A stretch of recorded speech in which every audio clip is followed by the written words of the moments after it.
Hey everybody, I really gotta learn my lesson and make sure that this is actually recording and working properly before I go into a nice 20-minute rant. But oh well.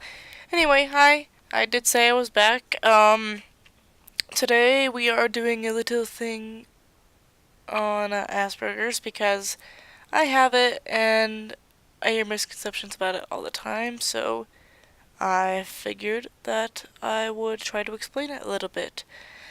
Because it is quite annoying when you hear people say certain things about you or about people that you know, love, and care deeply about.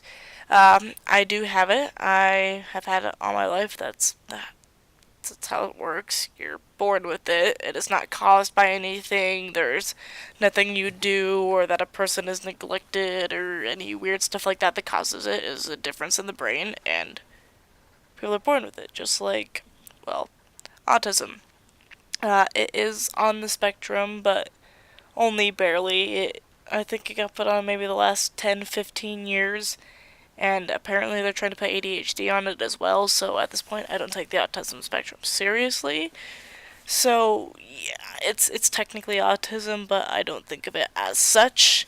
Um, what it is basically it's I don't know. I don't really know how to explain it because it's just it covers a lot of different areas of life. Like, it's definitely a social disorder. I have a harder time um, in social situations figuring out what I need to say and do and what people are thinking. I don't pick up on social cues or nonverbal cues. I have to have things explicitly stated to me, or I don't realize that it's happening or that a person is interested in me or any of that normal gibberish that everyone else takes for granted. Um, as well as I'm extremely good with numbers. I'm very good with concrete, logical things, numbers, and I'm also actually really good at English. Um, Funny how that works. I can't do poetry, but everything else, I'm an extremely good writer. Um, and yeah, so that's another thing. It was commonly referred to as savant syndrome back in the early days because of the people with its ability to be incredibly inhumanly above have above average capabilities in just about anything they set their mind to, which was usually computers or math or physics or something like that. But it can work in just about any field. Um, and yeah, that's a basic explanation of what it is. There are so many other things I could go into, but I'll save that for if people are actually interested. Uh, One of the main points that I want to get across in this video is we are not robots.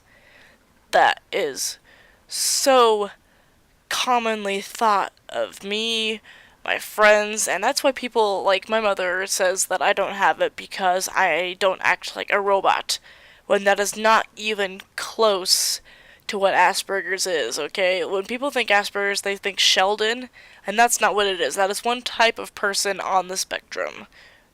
Spectrum? Like, one type of person with it, with Asperger's. There are many different types. There's like me, where I am fairly good at socializing, sort of. It's less of that and more I memorized a small variety of common interactions that could get me through most basic conversations. And then also, I'm good at deep intellectual conversations, and so I find introverts like me, and we're able to go from there.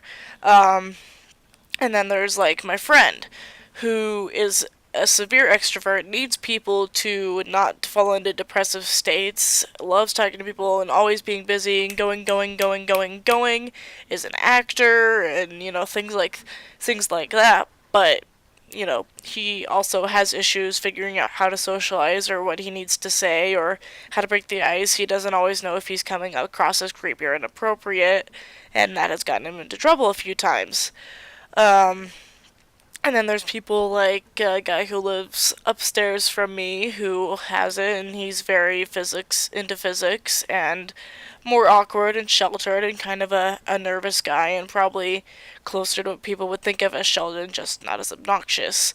And etc. There's many different types of people with it. There are some basic underlying things that differentiates us from the rest of the human population, but more or less there are so many different types of people, just as there are in everyday life, just as there are in anything, different types of bipolar people, you know, drunks or people from different races, different cultures, etc. I mean, we're all different people. Just because you have a certain disorder doesn't make you an exception to that rule. And that's one thing that frustrates me. People don't seem to realize that we're not like exceptions to some unknown rule. We are part of it. We're just different. Uh, which brings me to the next point, where we do not identify as our disorder. Okay. Is it a disorder or is it a syndrome? Because it's called syndrome, but it's technically a disorder. I don't know. Whatever. We don't identify as Aspergers. We identify as people who happen to have a bit of a trouble socializing, and we happen to really like numbers. But like, if you go up to someone, like, I usually don't tell people that I have it unless it comes up, which I mean, it almost always does eventually. But like, I don't like walk about like, hi, my name's Super Emma. I have Asperger's. Love me. It's more of like, some at some point they'll be like, hey, you know, how did you not see this, or why did you say this, or that really hurt. How did you not, figure out that that would hurt? And I'm just like, I'm sorry. I didn't think that would do that. And that seems to be a common consensus. Most people I know don't mention it unless it comes up, or unless you're talking to another Aspergerians and it's pretty ding dang obvious.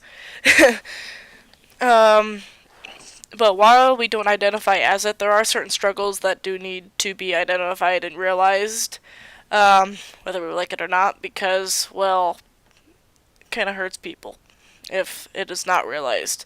Like my thing, I have, or I have, it's basically everyone, like the thing with eye contact.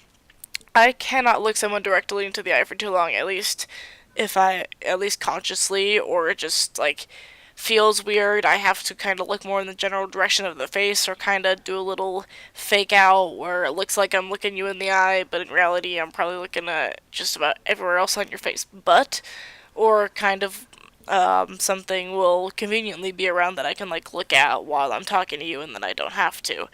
But that can bug people sometimes or make me appear nervous. I jump from topic to topic quickly because that is how quickly I think and how quickly I speak, and it's just all my thoughts connect in a way that only makes sense to me or the people who think like me, but can scare the heck out of people who don't think like me. And so that is also a thing. We have weird connections to things that most people wouldn't make, and that can kind of make us come across as disorganized when in reality we are very organized, just in a different way than you're expecting. Of course, there's a thing where I have a real hard time predicting how certain things I say will come across in social situations. And so I often say the wrong thing or come off across as weird or overbearing or obnoxious, or I've been called just about every name in the book, so just pick one. And, that can often get to me, of course. There's also mood swings and anxiety and things that go with it, and just a whole lot of struggles that do need to be identified and realized. And the point of identifying and realizing those is not to treat us as disabled people who need help to function, but more to bring understanding and kind of get a little slack cut, just a tiny bit. To where it's like, okay, they're not trying to be rude, they didn't mean to insult me, or, be a dork about this, or, you know, just be a not nice person. They're not meaning to ignore me, or, do such and such, or just either not realizing it, or just we're trying and it didn't work out too well. And so there does need to be a little understanding of we are trying our very hardest to just be normal little people in the world and never have to think about it again, especially due to what most of us went through in our childhoods. Train of thought, come back. No! Oh, okay. And so yeah, just a little bit of understanding there. Call us out. At least that's what I ask people to do. I'm like, okay, if I'm doing this, I probably don't realize it. Just call me out and I will try and fix it. that's basically the point of even knowing that it exists. This is just so we can work together and make it so that you're not merely tolerating my presence and then you go home and cry into your pillow. Or do whatever you do when you're annoyed with someone or talking to someone or feeling insulted. And yeah, that looks like just about everything that I meant to cover in this video. I just kind of wanted to give a little more explanation on Asperger's to people who don't have it, and just kind of bring some light to that, because there honestly isn't a whole lot out there on Asperger's. Believe me, I have searched the internet vigorously and thoroughly. There is almost nothing out there, and so I figured I'd go ahead and add to the miniature library that is slowly being built. And hopefully you got a little information from this. If you enjoyed this video or found it informative, feel free to drop a like if you really like, and maybe it'll get to other people who need it, or don't understand it, or have a friend with it and don't know how to treat said friend. So go ahead and share that around, and subscribe if you would like. I do anything that I want on this channel is just kind of a little thing for me to screw around on, so if you stick around long enough, you'll probably find something that you like. Other than that, with all that said, I will see you guys in the next video. Bye bye!